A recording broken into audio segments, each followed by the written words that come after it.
My favourite walk has to be Coniston, Old Man and Copper Mines. I'm a bit biased though because I live right at the base of Coniston Old Man, and I really want to be a Coniston Old Man one day. Be that old weird guy on the top of the mountain with a beard blowing in the wind.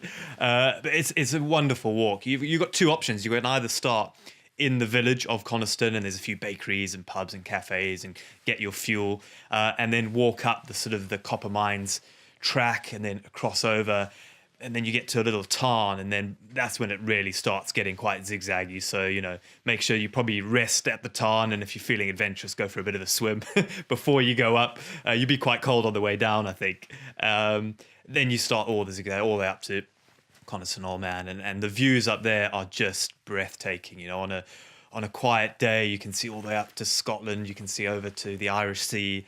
And what I like about Coniston is it's not as busy as some of the other famous mountains, but it literally gives you the same experience.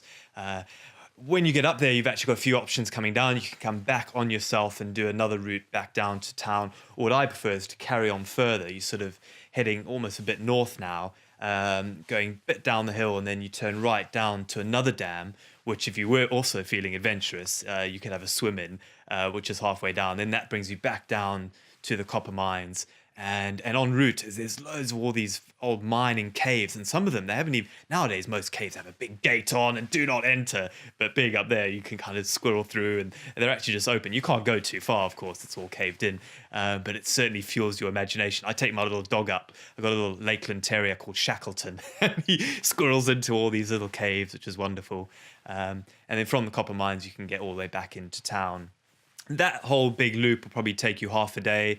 If you were a bit short on time and you wanted to save yourself probably a couple of hours, you can actually drive up to a car park that's nearly halfway up, and then just do the main route up and back to the car park. But yeah, Coniston Old Man, come say hi if you're there. Send me a tweet. I'll come and join you, or wave at you from my bedroom window.